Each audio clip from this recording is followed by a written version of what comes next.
pessoal, tudo bem com vocês? Eu espero que sim. Eu sou a professora Sara e no vídeo de hoje a gente vai falar sobre autorretratos de Frida Kahlo. Eu já adianto para vocês que essa vai ser uma discussão mais teórica que eu preparei para introduzir vocês a toda vez que vocês encontrarem com um autorretrato de algum artista, não apenas a Frida, mas por exemplo Van Gogh, Rembrandt ou Goya. Toda vez que vocês virem um autorretrato, vocês fazerem essa reflexão que eu vou propor para vocês aqui hoje. O título desse vídeo eu tirei de uma monografia de mestrado que eu vou deixar aqui para vocês, o título dela. E para poder embasar a discussão, eu usei essa outra monografia aqui também de mestrado e umas outras referências que eu vou deixar aqui embaixo. Ou seja, todas as discussões que eu propor, conceitos ou referências, foi alguém que disse um outro pesquisador e não as minhas próprias ideias. Grande parte das produções que a gente tem hoje bibliográficas gira mais em torno da vida biográfica da Frida do que das suas obras.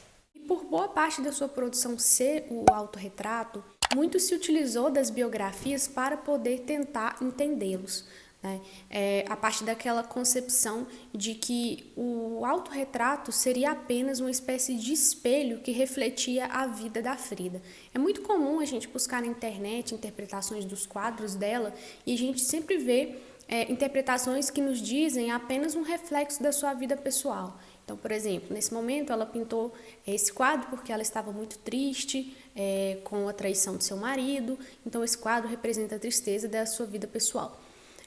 Porém, a discussão que eu trago hoje, ela distancia um pouco da análise estritamente biográfica. Não quer dizer que a biografia não é importante, a gente vai discutir um pouco mais sobre isso. Porém, ela não é a única forma de se entender um quadro, um autorretrato especificamente. Por quê?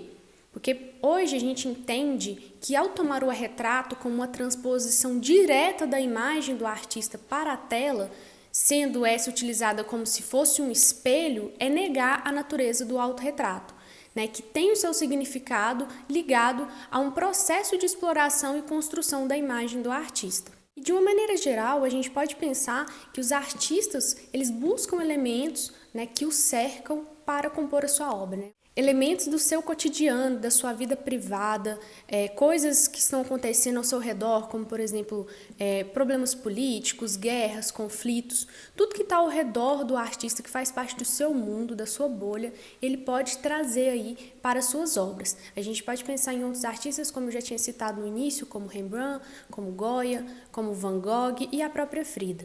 Apesar do artista ter como tema central ele mesmo, né, a sua própria imagem, pensar o autorretrato como uma transcrição direta e restrita da figura do artista é uma análise um tanto quanto empobrecedora, como a gente vai perceber.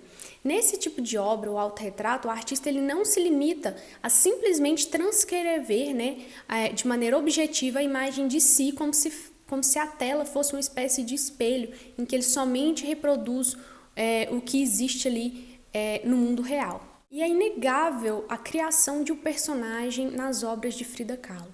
Então, quando ela vai pintar ela não está pintando a Frida ali de carne e osso. Ela está como se fosse uma idealização dela mesma. Então, ela coloca ali as suas roupas, a roupa que ela gosta, né, a roupa mexicana. Ela coloca seu cabelo de um determinado jeito. Em outras obras, ela coloca de outro. A forma como ela gostaria de ser, ela se representa. Ela coloca ali a sua ideologia política, ela denuncia ali a sua tristeza, a sua vida pessoal. Ela não está simplesmente, através da sua pintura, copiando a vida dela. Ela está colocando elementos, símbolos, reflexões na sua obra. Então, quando a gente pensar nessa questão do autorretrato, vamos tentar pensar para além dessa questão do Ctrl+C, Ctrl+V. Né? Vamos tentar entender qual a intencionalidade do artista ao pintar daquela forma, né? O que a Frida está querendo dizer nesse autorretrato? Será que esse autorretrato fala somente dela? Não fala de um contexto que não é maior do que ela mesma? Por exemplo, um contexto político.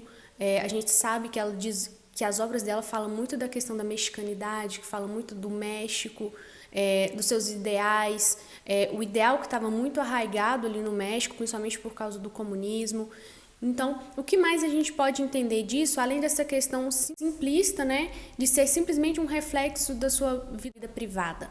A gente não sabe ao certo quantos autorretratos ou quadros a Frida pintou no total, mas a Sarah Lowen, uma pesquisadora em 2018, num ensaio publicado no diário Frida Kahlo, ela contabilizou cerca de 55 autorretratos, o que seria aproximadamente 1/3 de toda a sua produção. E Lowen provavelmente se baseou na entrevista concedida pelo próprio Rivera, né, o seu marido. A um repórter, né, ele deu essa entrevista no dia da morte da Frida.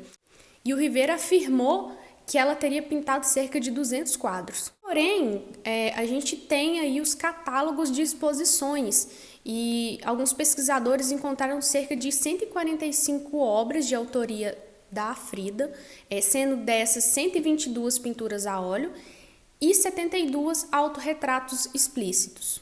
E esses números nos chamam a atenção pelo fato de o autorretrato ser, então, a principal produção dentro das obras de Frida, né? Então, é interessante isso, porque se você entende a concepção do retrato, o que ele traz com ele, você já entende ali boa parte das obras dessa pintora.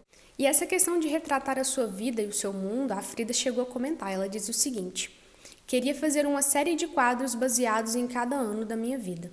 Apesar das representações do rosto da Frida serem bastante fiéis à sua aparência física, é preciso lembrar sempre que os autorretratos compartilham com as imagens pictóricas, de uma maneira geral, o fato de trazerem uma reconstrução de algo ou alguém, sendo que esta reconstrução é transfigurada, dotada de sentidos simbólicos. A representação do rosto da Frida em seus autorretratos apresentam sutis diferenças. Em algumas obras, os traços são mais delicados, enquanto em outros aparece uma Frida com características mestiças, com pele mais escura e traços mais grossos. Reparem que no rosto da Frida, normalmente, ela tem sempre a mesma expressão, a expressão mais rígida, mais fixa, olhando diretamente para o telespectador, sem grandes traços de emoção. Ela mesma chegou a comentar sobre isso, que ela gostava de ocultar aí os seus sentimentos, ou o que ela realmente queria, ou melhor, o que ela realmente estava sentindo através do seu rosto. Em contraponto a isso, ela mostrava o que ela estava sentindo, a sua tristeza, às vezes com outros elementos simbólicos ou às vezes com algumas lágrimas no seu rosto, mas ela sempre mantinha uma expressão mais rígida. Ela chegou a se denominar como La Antiga Ocultadora. E é muito importante, pessoal, que a gente entenda o seguinte: a imagem, por mais óbvio que isso seja, a imagem, ela não é o real, ela é uma representação do real, feita por meio dos olhos, ou no caso dos artistas, por meio das suas mãos. Contudo, ao lidarmos com o autorretrato, é importante que essa questão seja suscitada, porque quando a gente fala de autorretrato, tem uma velha concepção de tratar ele como se fosse uma espécie de fotografia, né? Em que é meramente uma reprodução e que não carrega uma intencionalidade além da intencionalidade da autorrepresentação. Só que a gente tem que entender que na fotografia, isso é uma discussão mais contemporânea, o fotógrafo também tem uma intencionalidade. O que ele mostra, o que ele seleciona, também carrega ali uma intenção. Mas isso dá discussão para um outro vídeo. Mas no autorretrato, ele carrega uma intenção e também uma ocultação, né? Como eu dei esse exemplo da Frida ocultando os seus sentimentos, ela também pode querer ocultar outros elementos da sua vida pessoal e criar e recriar sempre uma Frida diferente. Inspirada na Frida de carne e osso, mas que não necessariamente é a Frida real, mas uma nova Frida. Peter Burke, em 2004, chegou a comentar sobre essa questão da cultura do instantâneo. E a Fernanda Assunção diz o seguinte: a cultura do instantâneo tende a tratar a pintura como equivalente das fotografias, esperando representações realistas por parte dos artistas. Portanto, ao lidar com este tipo de vestígio, é necessário estar atento ao sentido simbólico trazido por retratos e autorretratos, pois a maneira como o artista se representa está ligada a uma apresentação ou a uma reinvenção do eu. Reparem aí, pessoal, que esse é um autorretrato dedicado ao Leon Trotsky, que eu já havia comentado com vocês no meu outro vídeo, né, que foi um dos seus amantes. E é possível a gente ver nessa obra uma clareza de uma apresentação de si mesma feita pela Frida. A cortina presente no quadro simboliza essa apresentação cênica da artista em suas telas. De uma maneira geral, os elementos são polissêmicos, ou seja, eles possuem um significado fechado e definitivo.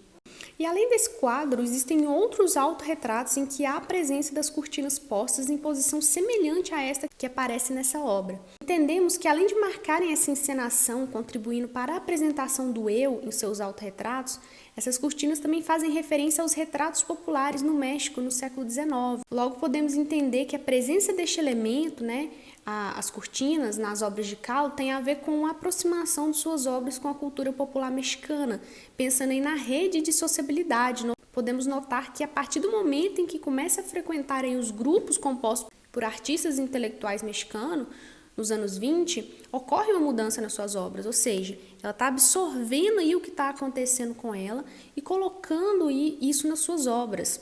Essa obra específica, ela trata da renovação, a tradição e o desenvolvimento da arte mexicana. Ela dá muita ênfase à arte popular, sendo que as pinturas dos retratos do século XIX faziam parte dessa arte popular também. E ainda repare que nessa obra, feita em 1927, ela está muito bem vestida e adornada. Ela aparece aí de corpo inteiro, com as duas cortinas atrás presas.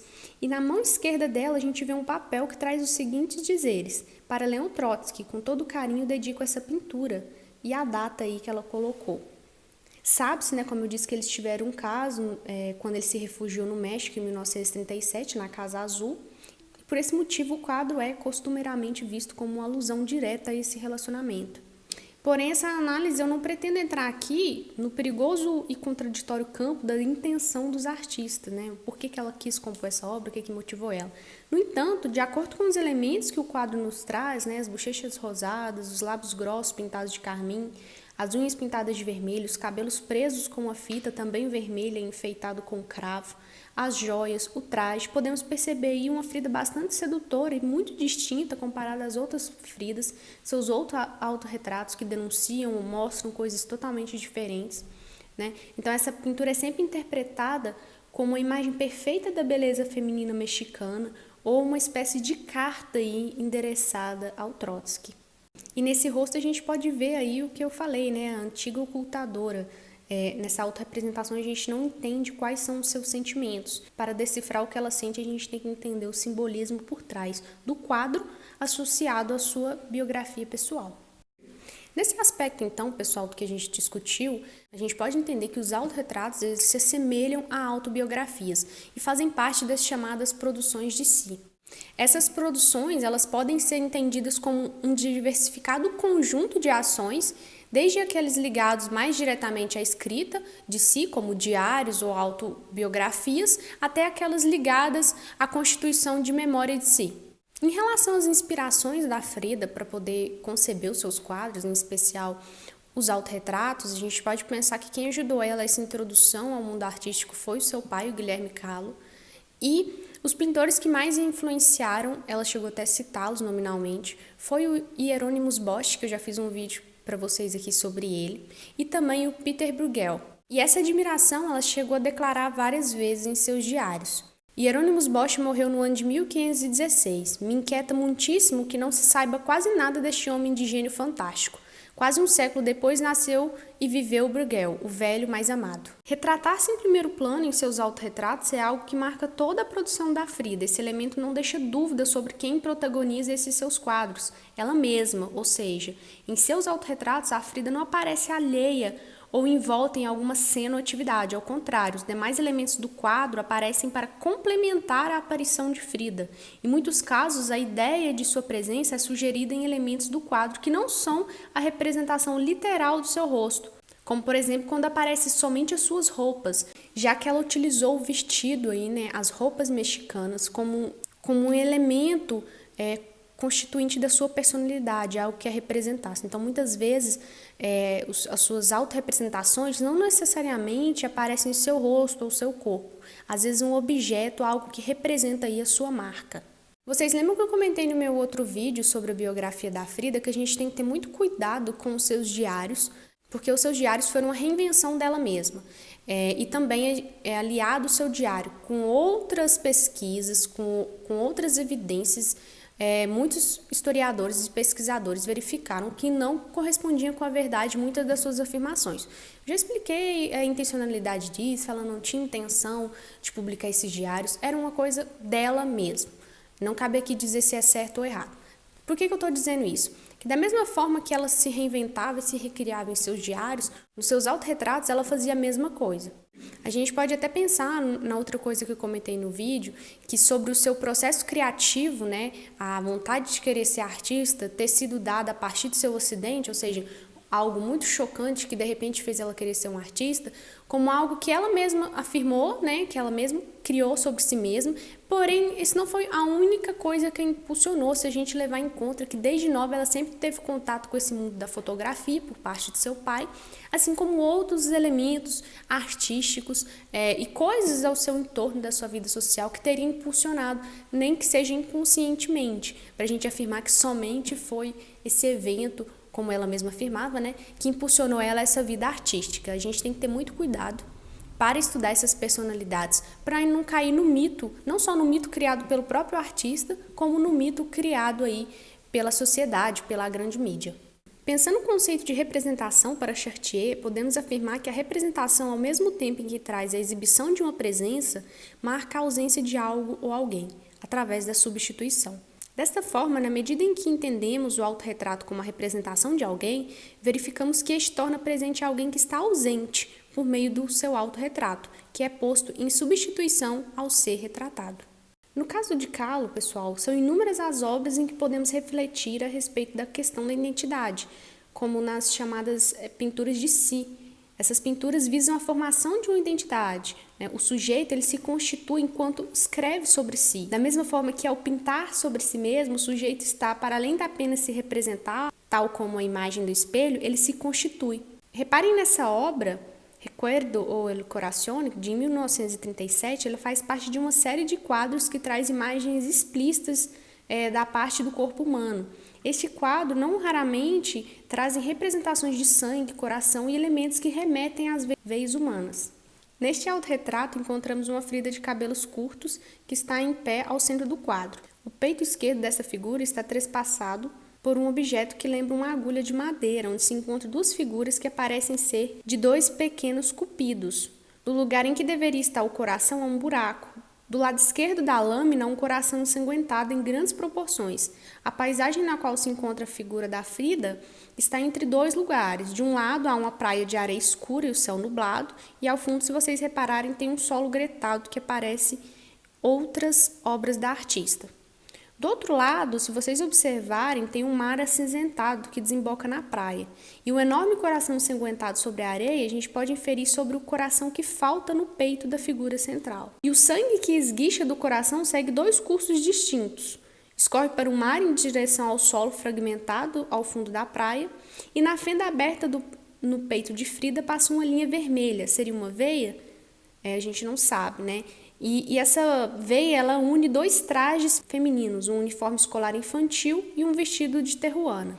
A Frida ao centro do quadro está, além de perfurada do lado esquerdo, sem os dois braços, enquanto o traje infantil está com o braço esquerdo estendido em direção à Frida, e o vestido de terruana está de braço dado à Frida de cabelo curto que chora. Para compreender melhor essa obra e as outras da Frida, é importante a gente lembrar o qual significado que tem para a Frida essa autorrepresentação das suas roupas, né? Por que a roupa para ela é algo tão importante?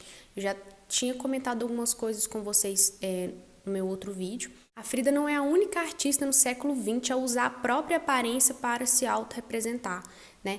O traje para a Frida passa a fazer parte da composição de um personagem e por isso ela tem grande importância no seu autorretrato. E ela busca esse elemento de forma tão forte em usar sempre nos seus autorretratos essa roupa, que quando ela não está representada diretamente com o seu rosto, seu corpo, ela usa esse vestido porque ficou uma marca registrada. Tanto que, como eu comentei já com vocês no outro vídeo, ela, antes dela ser reconhecida mundialmente como pintora, ela é reconhecida mais pelo seu estilo, suas roupas, né? A sua sobrancelha, o seu bigode, o seu cabelo, do que necessariamente por causa das suas obras. Voltando ao quadro, pessoal, que a gente estava discutindo, uma interpretação mais comum para esse quadro aponta que a artista ela estaria lembrando, né, com grande dor e sofrimento, quando ela mostra aí os elementos do coração sangrando, o peito aberto, a lágrima no rosto, ela estaria lembrando a sua desilusão amorosa com o Rivera e a sua irmã. O relacionamento íntimo entre os dois pode ter fornecido motivos para a confecção do quadro, mas, mais uma vez, a gente não pretende aqui traçar uma análise psicológica do quadro e tentar entender a real motivação da composição da obra. A intenção não é uma análise que trata a obra como uma transposição literal dos acontecimentos vivenciados. Mesmo se a gente admitir a hipótese de que o quadro foi pintado como uma lembrança da dor pelo amor perdido, a gente entende que há uma reinvenção dos acontecimentos. Enquanto pinta sobre si, reconstruindo não apenas locais ou pessoas, mas também sensações, o artista está construindo uma identidade através do registro pictórico de si mesmo. Ou seja, então quando a Frida está ali mostrando aquele momento de traição que aconteceu, ela está reinventando o acontecimento, né? Quando a gente conta um conto, a gente sempre aumenta um ponto. Então quando ela está falando, ela não está narrando exatamente o que aconteceu. Ela está narrando na perspectiva dela, o que ela acha que foi, como que ela sentiu aquele momento. Mas se fosse uma outra pessoa, talvez os fatos nem teriam sido da mesma forma. A pintura não seria da mesma forma. Então é importante a gente entender que a representação de uma coisa não é a coisa em si, é uma coisa diferente e que parte muito e depende muito de quem está retratando, qual que é a intencionalidade daquela pessoa. E não tomar isso como um fato literal, consumado, como uma evidência das mais fortes possíveis. Sempre aliar essa interpretação de um quadro ou até a interpretação de um outro documento. O quadro também é um documento, viu, gente? Um documento do historiador. Mas sempre aliar essas interpretações a outros elementos e não usar, como a maioria das pessoas fazem, principalmente aqui no YouTube, a um único ponto, como, por exemplo, usar a biografia da Frida para poder entender os seus autorretratos, né? Ou seja, usar uma reinvenção de si mesmo para poder entender uma outra reinvenção. Às vezes fica um pouco complexo, mas eu espero que vocês estejam acompanhando essa reflexão que eu estou propondo aqui, porque isso vai ajudar muito a compreender outros artistas, como, por exemplo, o Van Gogh. Pessoal, eu espero que vocês tenham gostado dessa explicação que eu trouxe mais teórica aqui. A intenção é justamente ensinar vocês a pensar, a analisar, a entender as obras. E não simplesmente ficar jogando conteúdo pronto aqui para vocês só ficarem, para vocês não refletirem. Então é muito mais interessante, ao meu ver, trazer esse ensinamento para que vocês consigam desenvolver uma autonomia para poder analisar as obras de arte. Então, se você gostou desse conteúdo, deixa o like para eu saber que vocês estão gostando desse tipo de vídeo mais teórico. Se inscreve no canal e ativa o sininho para receber todas as notificações. Compartilhe esse vídeo com os amigos, com a família, com quem você acha que pode se interessar por essa temática. E não deixe de participar da nossa campanha no Apoie-se. A partir de apenas R$2 você consegue nos ajudar a continuar produzindo conteúdo aqui para Plenhar. Eu estou no Twitter, Instagram e Facebook. No Twitter é onde eu coloco mais divulgação científica, respondo vocês, coloco muitas explicações, dicas de filme, livros. Então é isso, beijo e até a próxima.